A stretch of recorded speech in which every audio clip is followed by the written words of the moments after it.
like this, we are looking at a profile view, right? We can see the forehead right here. This is your nasal bone. This bright echogenic line right here is the nasal bone. That makes this the nose, the upper lip, the lower lip, and the chin. This is a normal profile. Here we are looking at the nasal septum right here. Here is a nostril. Here's the opposite nostril. Remember, both nostrils need to be the exact same size. Seeing them symmetrical is a key point. These NARs or nostrils need to be the exact same size. Next we have your upper lip followed by the lower lip. Here you can see that a little bit of hypoechoic region right here. That's just that the mouth is slightly opened. In this image you can see that it is opened up even more. This is the chin. This is your zygomatic bone or your cheekbone. Okay. Everybody okay with those? Okay, moving on. More views of the face. Here we can see the lens. So within the eyes, anytime you see that anechoic structure with a hyperechoic border, that is the actual lens. Right underneath the orbits, this bright echogenic bone, again, that is your zygomatic bone. That is your what am I thinking of as? Cheekbone. Your cheekbone, thank you. I was like jawbone. Okay, cheekbone, that is your cheekbone. Next we have your upper lip, your lower lip. This is your nasal bone right here. This image is just showing us eyes that are blinking. So this tissue that is covering the orbit right now is actually just the eyelid. This fetus is just in motion of blinking their eyes. Yes, ma'am? The zygomatic, can you point out the zygomatic again? So it is this bone right here.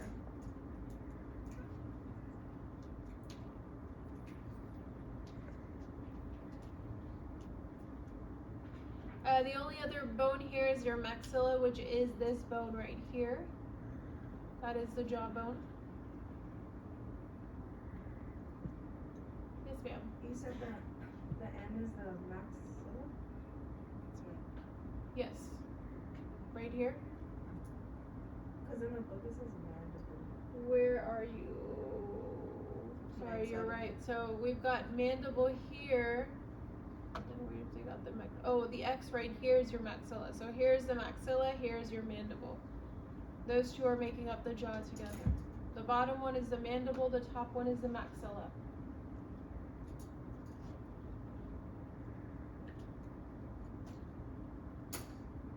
Remember that within the mouth, this hyperechoic tissue right here is the tongue. That is your normal tongue located inside the mouth.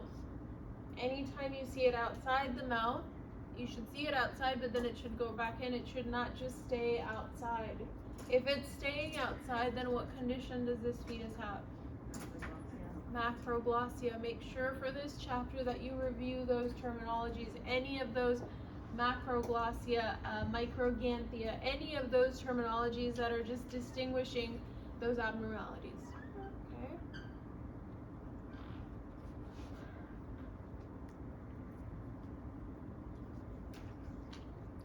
Okay, next we get into abnormalities. That was all normals.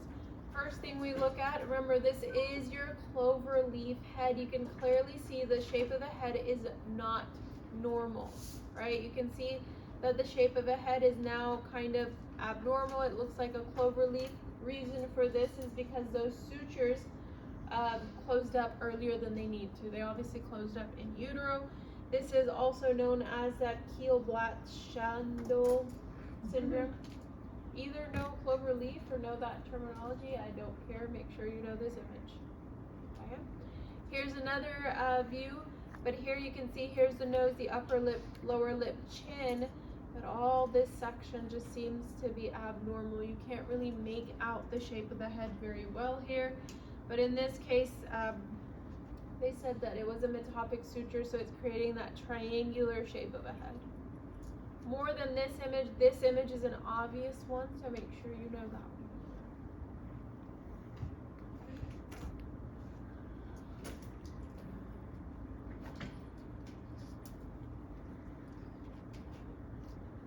anytime you have a head that seems like it is bulging, like you do in these two images, you can clearly see the head seems way too rounded. It seems like it is bulging.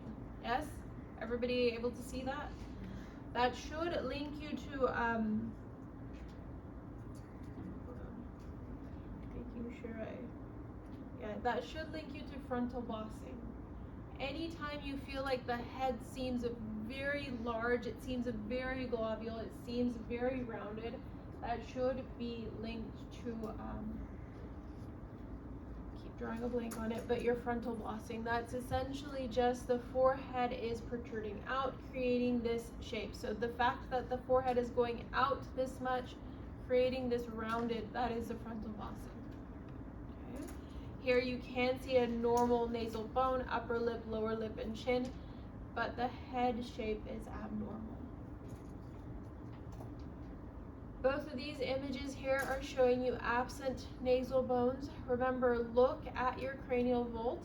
After the cranial vault, if there is no echogenic bone after that, that is an absent nasal bone. So if you look right here, there's a nasal tissue, so there's soft tissue on the outside, but there's no bone within it. Everybody able to see that? Same thing on this one. This one, even the soft tissue seems abnormal, right? It seems like it's not normal in shape.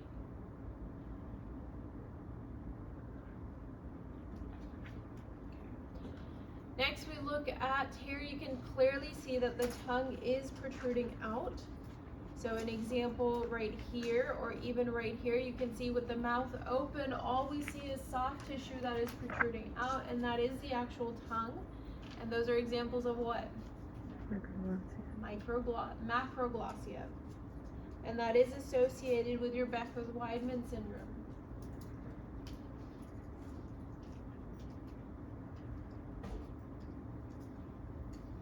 Everybody okay with those? Okay, next here is actually an image of a fetus that has their mouth open, but within the mouth, you can see that there's some sort of a mass present. So remember, normally if a mouth is open, I'll go back a few images.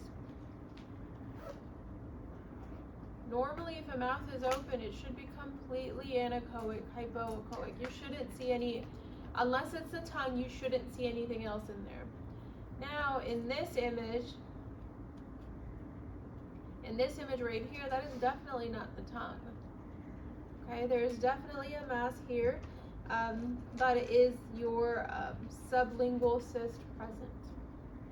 So if I give you this image and I ask you, is this a normal or abnormal image, you should be able to distinguish the fact that this is abnormal. Okay. Here we are pointing to the fact we do have a good cranial vault. We have a nasal bone, upper lip, somewhat of a lower lip, but there's absolutely no chin. What is that term? Microganthia, right? Remember, without a chin, a lot of the time they aren't able to swallow fluid in the way they're supposed to, which makes their lungs underdeveloped, which makes hydrangeas result on the outside because we have way too much fluid accumulating. So that is showing you a small chin.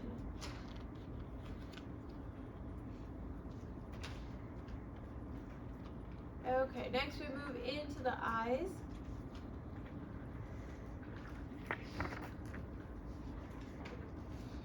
Remember that here we are looking at, so the orbits are right here.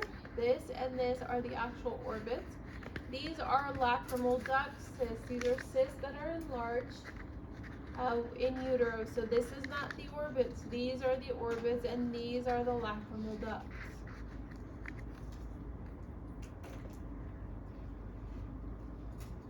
Okay, looking at abnormalities of the eyes, you should be able to tell hypertelorism. Hypotelorism.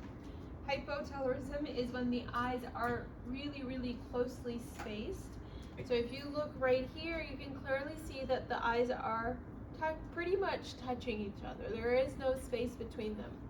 Remember that hypotelorism is strongly associated with what? What else do we see here?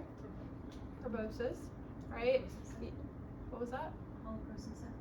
It is also associated with holoprosencephaly. So if you look right here, you can see that proboscis is present. Remember, that is that protrusion somewhere on the face. Here again, you can see really closely spaced orbits. Okay. You were right, holoprosencephaly. So if you look right here, you can see that we have one shared cranial vault. There is nothing separating that vault. So that is your holoprosencephaly. So holoprosencephaly, proboscis, and hypotelorism go hand in hand. This chapter does fall into the next chapter that we start in OB. So knowing this chapter will help you guys when you guys get back next semester. Okay. Again, here you can see here is that one vault, so holoprosencephaly present, and you've got hypotelorism, really, really closely spaced eyes. Here's another view of it. You can clearly see really closely spaced eyes. If I give you this image and I tell you this is from the fetal face, you should be able to pick up the fact that these are closely spaced eyes. Right?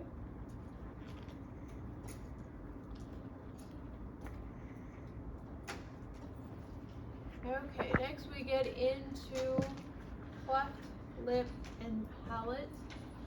Remember that for cleft lip and palate, anytime there is a discontinuity, whether it's of the upper lip, the lower lip, or the nose or NARS, that is considered that cleft lip palate.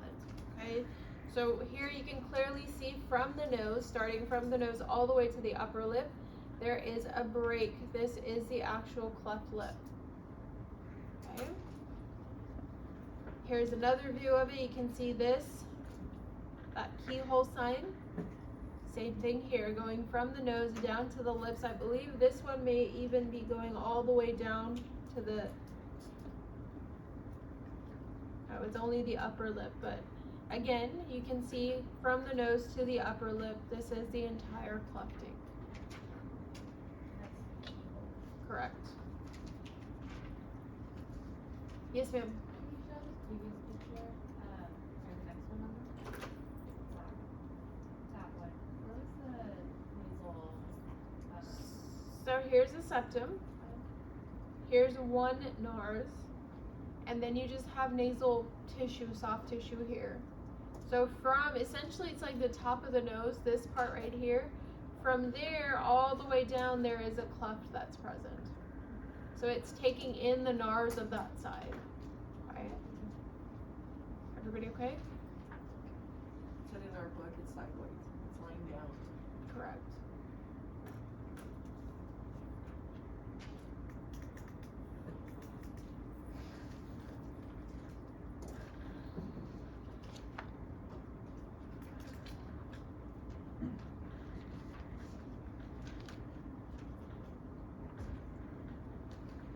Okay, next we're gonna get into neck abnormalities. So remember, anytime there is this large fluid collection behind the neck region, what is that, guys? Cystic hygroma. Remember, that is just a lymphatic drainage that is trapped and it's dilating, so that is a cystic hygroma. What makes cystic hygroma lethal? Seeing a hygroma plus what? Hydrops. So remember, that's just seeing a cystic hygroma does not make it lethal, but having cystic hygroma plus having hydrops, meaning you've got skin edema, pleural effusion, cardial, any sort of fluid collection in the body starts making it a lethal condition. Okay? Here are more examples. So this is a coronal view of the head, and you can clearly see we have this fluid collection that is still a cystic hygroma. And here is a much, much larger one, and we have multiple septations running throughout it.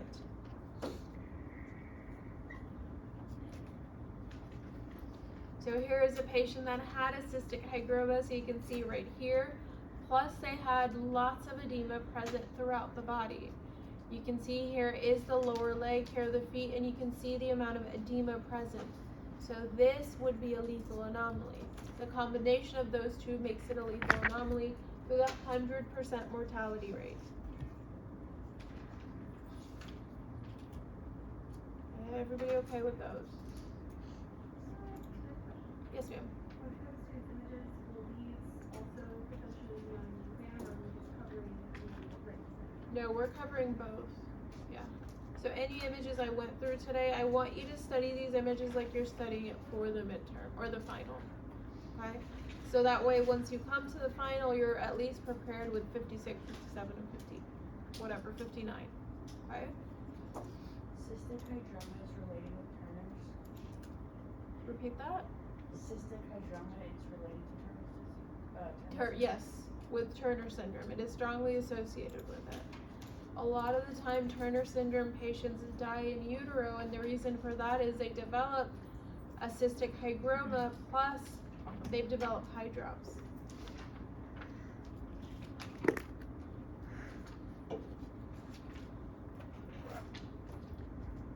Okay, next we've got your amniotic fluid. 58.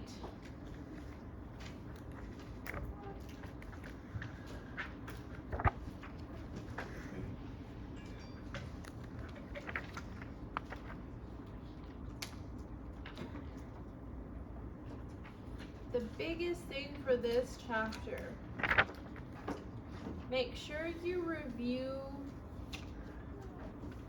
let me tell you where it's at.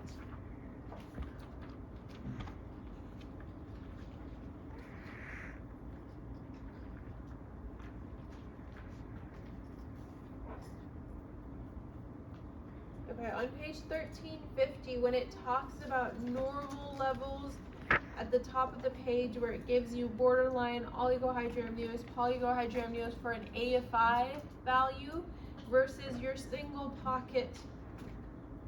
Remember those values because that will be tested with imaging. So I can give you an image, for example, let's see.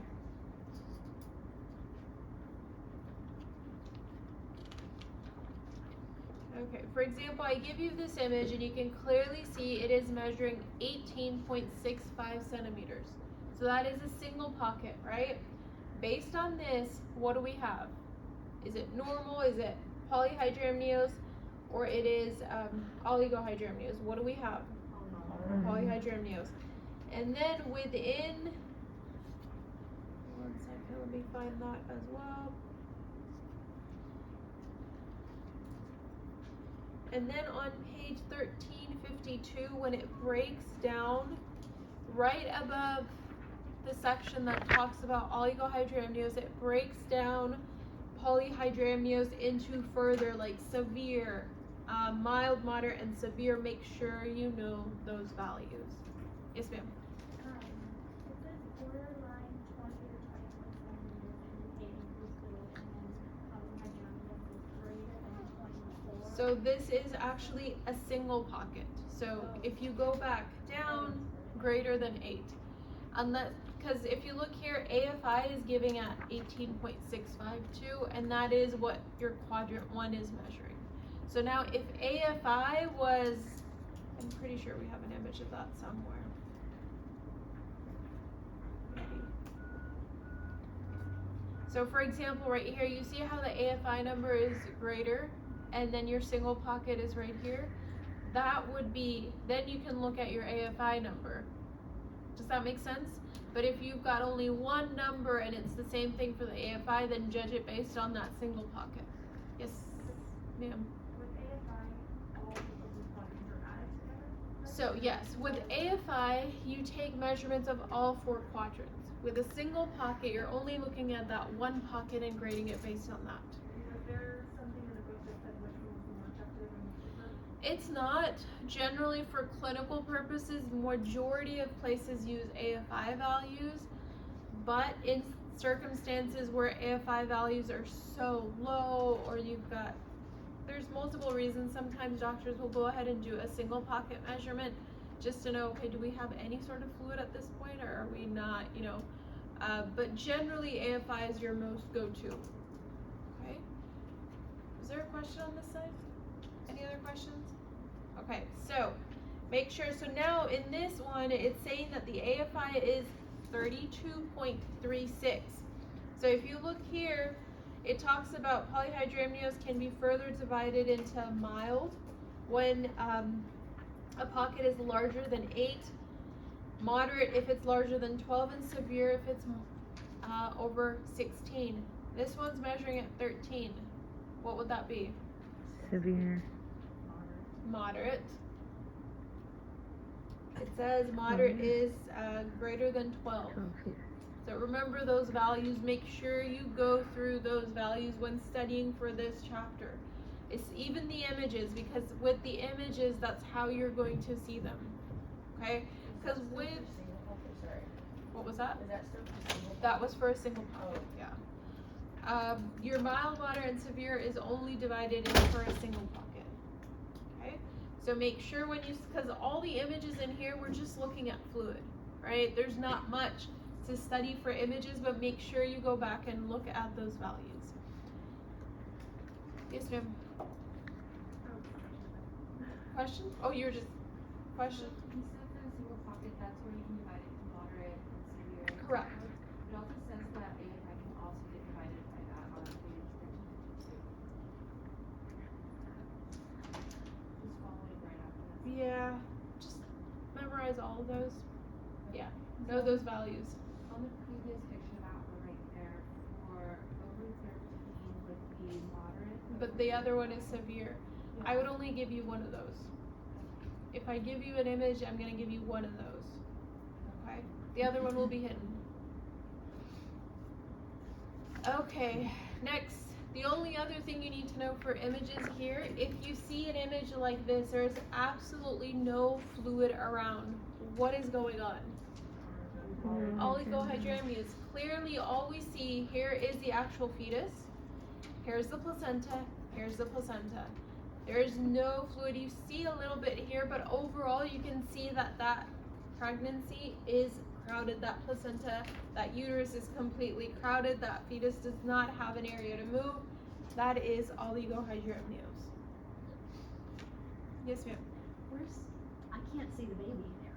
It's, So here is the bottom. oh, okay. Okay. Here's that belly region.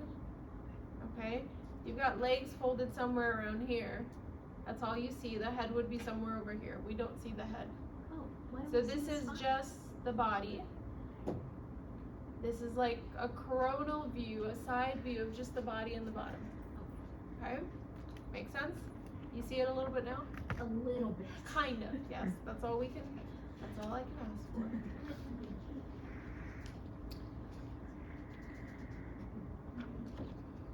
Okay, so as far as normals, that's the only thing you need to know. Again, this should be a review, this image. What is this cavity right here? Chorionic cavity. What is this echogenic band all the way around? Amnion. Amniotic band or amnion. And here is your amniotic cavity. Here is the actual fetus. What is this? Secondary yolk sac. Everybody okay with that? What view is this image? Is this a transvaginal or transabdomen? You can see it right here. Yes, ma'am. Is that the primary yolk sac is not visible on the top? Correct. The only one we see is your secondary yolk sac.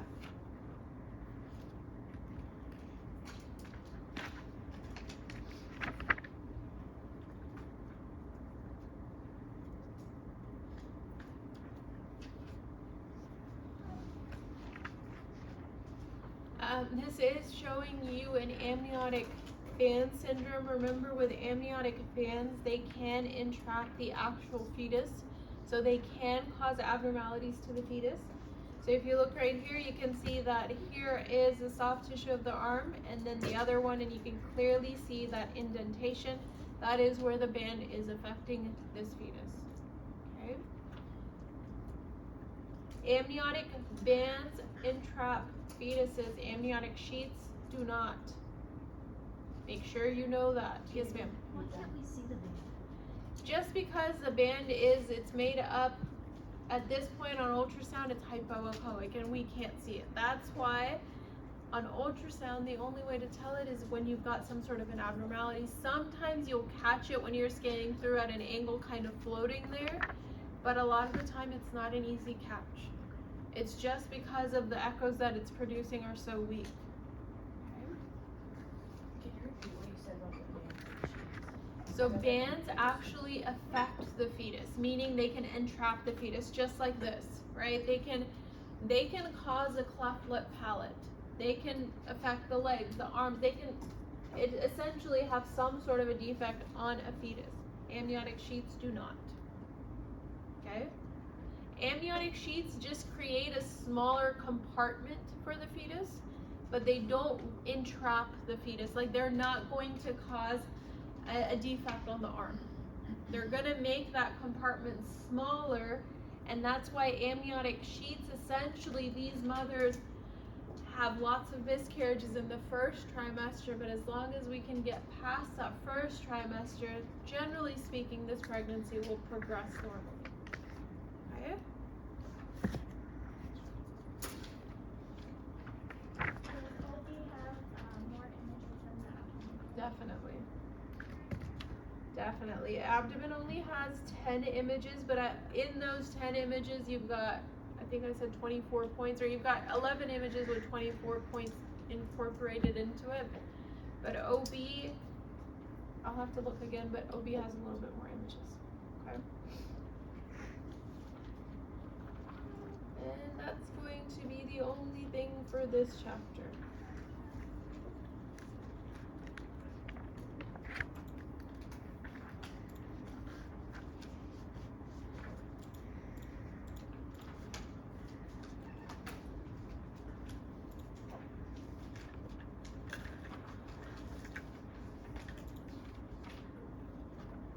Okay, next we have your umbilical cord.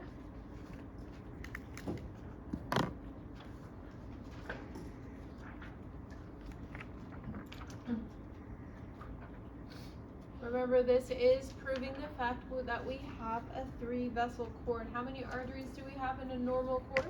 2. 2, and we have 1 vein. The arteries are the 2 smaller ones. The vein is the 1 larger one. Okay? This is proving that we have a 3-vessel cord. This is your normal helical turns. We want to see twists and turns in the cord. That proves, what does that prove? Fetal movement. If you don't see cords that are twisted and you see cords that are running parallel, like this, that means that this fetus is not moving normally. This fetus didn't move adequately to allow that cord to turn on itself. This image is taken at the level of the bladder, and on either side of the bladder you will see an artery on either side.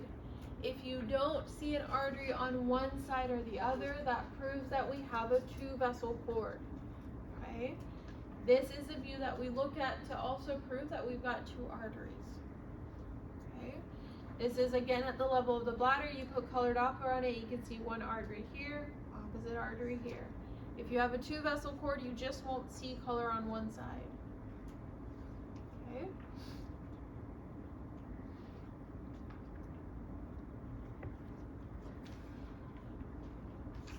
Here we can see the cord insertion going in to the abdomen. You can see this. What is all of this right here? Ascites. We have lots of fluid collecting around it.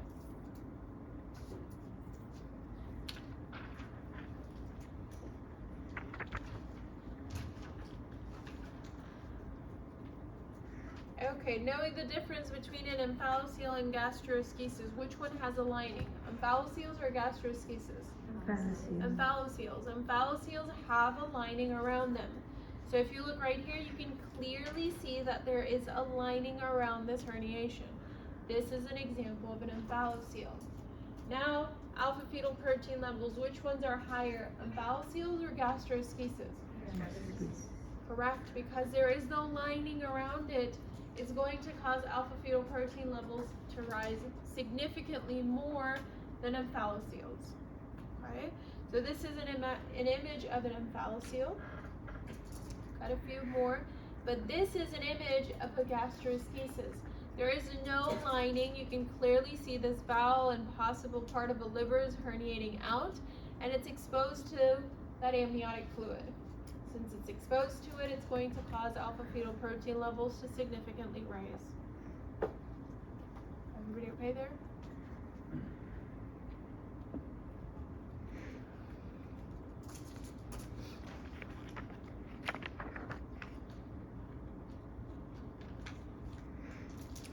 Remember that any time we have cord going around the neck,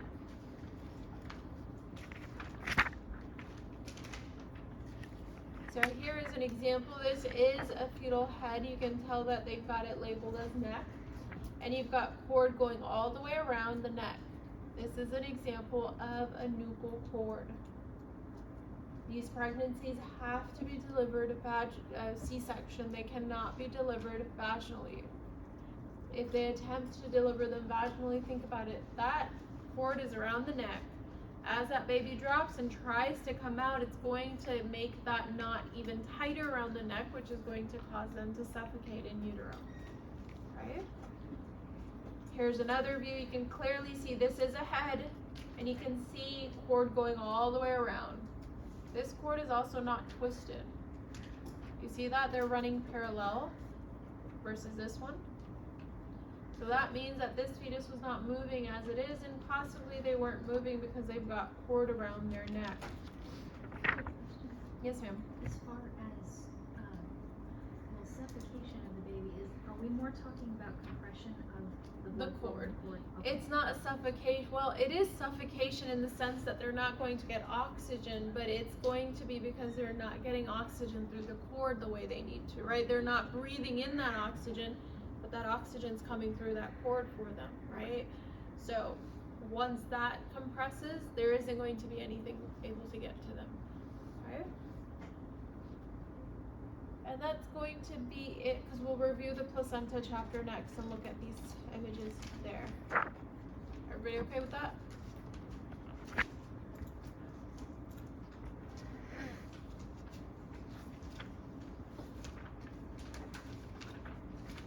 Okay, lastly, we have the placenta, or at least for this section, we have the placenta next.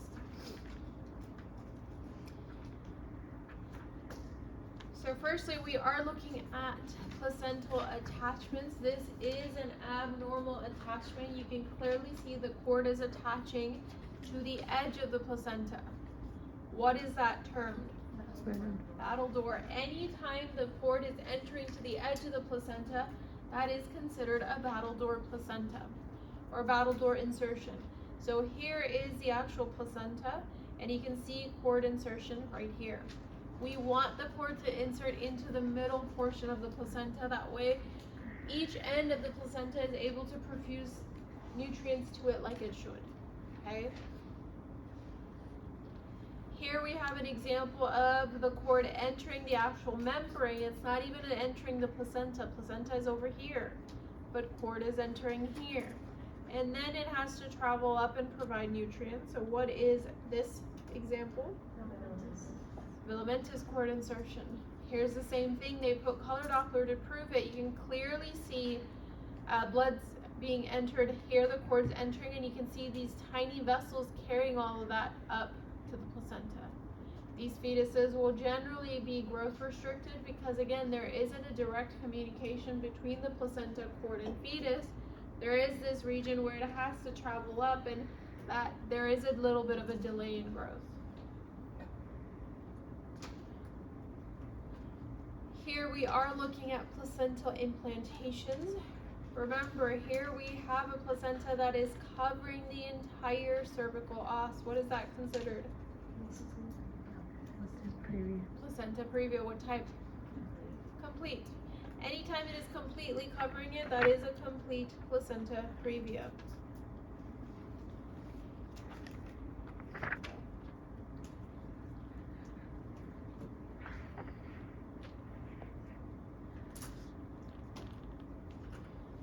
Here they are measuring the placenta. What is a normal measurement of the placenta?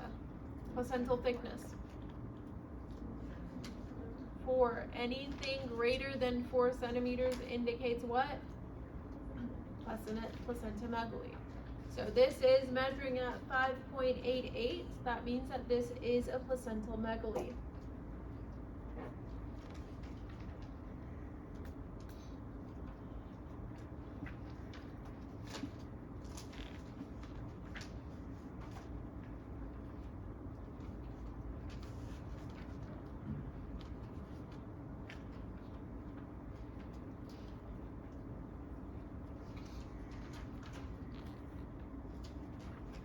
Know the differences between these. You've got a complete where the placenta is completely covering the cervical os. Partial meaning it is just covering halfway, it's not going all the way across. Marginal meaning it just stops at the edge of the beginning of the cervix, meaning it's not covering it at all. And low lying means it's close enough where it would still impede on the pregnancy. Anybody remember the value, how far we want this? 2 centimeters. Yes, ma'am. Like a virginal preview, could you still potentially have vaginal birth? The only reason we label it as marginal, we still evaluate it in the hopes, again, if there is some sort of a fundal attachment, it'll generally move away.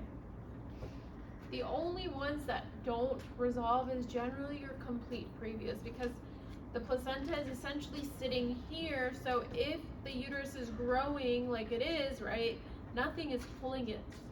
Versus if it's attached here or here, as the uterus grows, it's kind of pulled out. That's the only reason complete previous generally don't resolve. Okay?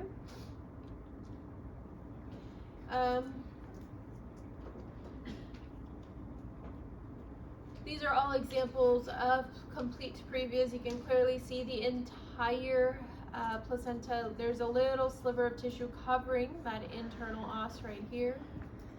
Here is the internal os for the cervix, and you clearly have a placenta covering it.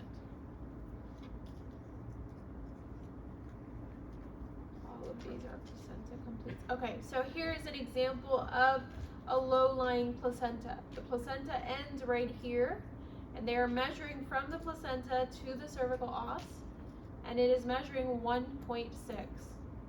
So that is a low-lying placenta. This generally does have a chance of resolving. The other thing with this is if the fetus drops, meaning it does get in contact with the pelvic inlet, generally doctors will go ahead and do a vaginal delivery. Because as long as they can drop, that means they've got enough space to maneuver through. Okay? Yes, ma'am. With C-sections, are the placenta contents also removed after pregnancy? Correct. So first they take out the baby, then they take out the uterus, they clean out the uterus and all that fun stuff. Yes, ma'am. Internal os, is it always going to be on the right side of the pelvis? It's the internal part. So whichever side is in contact with, let's say, the amniotic cavity, that is your internal os. Okay? Make sense? Okay. Any other questions, guys? Yes, ma'am. The previous slide, what was that? The B? This is actually showing you a complete previous. So if you look closely, yeah, it is running through the entire. So here is the placenta, but look at this tissue. This tissue goes all the way across.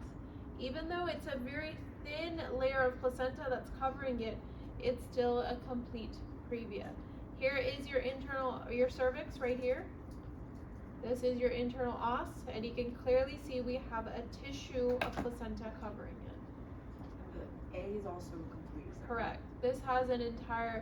This just has a little bit of tissue covering it, but regardless, it's covering it. So we can't really do anything about it. It is a posterior lying placenta, meaning majority of the placenta is posteriorly located. Okay?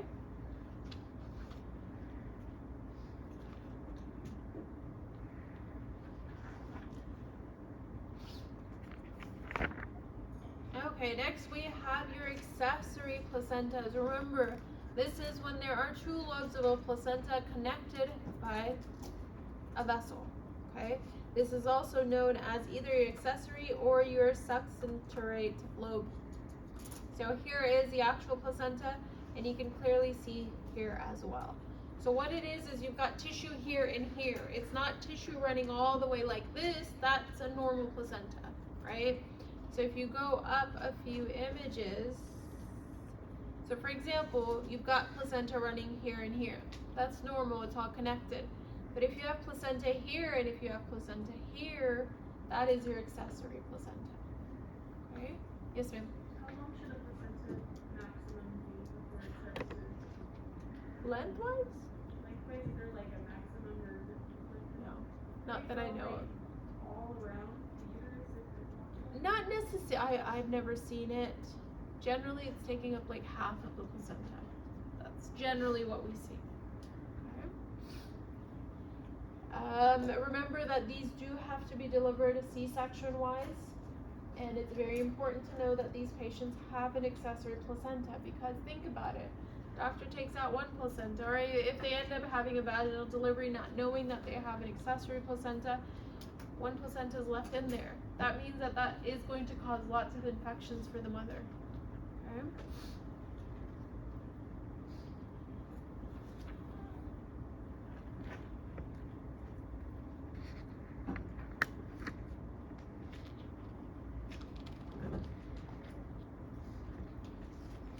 Next we get into placental attachments. So remember, placenta accreta is when we have it, it's infiltrated just to the level of the myometrium. So it's touching the myometrium now. It's going past the decidual reaction, past the endometrium, and now it is affecting the myometrium. Placenta increta means that I've completely invaded the myometrium. I've taken over the myometrium. And placenta percreta means that I have passed the myometrium. I'm going to the outside of the placenta. Placenta percreta and creta, these patients do end up having a hysterectomy, and placenta accreta just depends on the patient's case. So if you look right here, this is actually an example of an accreta, I believe.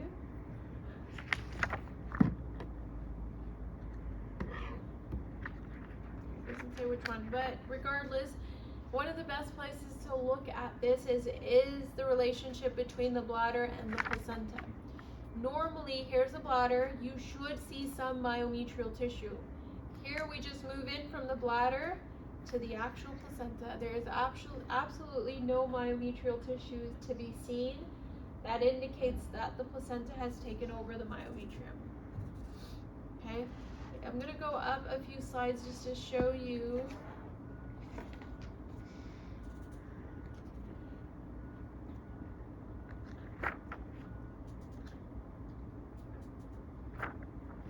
So if you look right here, this is actually placenta right here, and this is all myometrium. You should see a different layer of myometrial tissue and placenta. That should be a distinct difference. If all you see is just placenta, that indicates that this placenta is, generally they will be enlarged, so they will be greater than 4 centimeters. They were also just, you're taking over something that you shouldn't be. And remember that all three of these, your increta, accreta, percreta, these all occur generally in subsequent pregnancies after a C-section, or if a mother has had a D&C.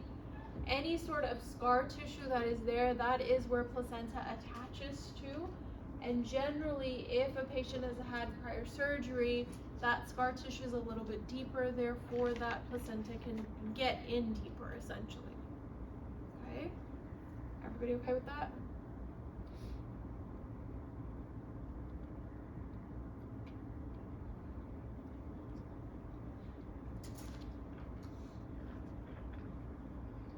Okay, right here we are looking at placental abruptions. Remember, an abruption is just that the placenta is detaching prematurely in utero.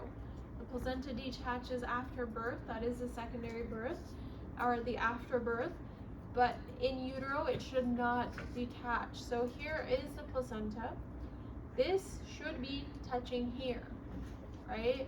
This should be touching all the way here, but it's not, and you've got all of this blood that has started to pile up within it, and that is a placental abruption. Okay? If we ever see that in this like small we have to try to get rid of them as soon as possible. So those just depending on the amount of an abruption that is present and how close they are, but that is something that is going to be a stat read. A lot of the time you will start seeing, especially if you're working at a hospital, sometimes you get them in imaging centers. If there's a study that comes through and it's not a stat study, that means that technically, if they're coming in after hours, they don't have to read it till like the next day during working hours, 8 to 5. If it's in an imaging center, they've got 2 days to read it. So it's not something that has to be read then and there. However, stat studies need to be read within an hour max, okay? So a lot of the time if you get a patient in, you're coming in for a routine scan, it's not a stat study, and you notice something like this, that's when you go and talk to the radiologist right away and tell them, hey, this is what's going on. Can we transfer this to a stat study so that it gets read, and that way we can get whatever needs to be done, right? So things like an abruption, if a patient's bleeding and they have an abruption, that's definitely a stat study, okay?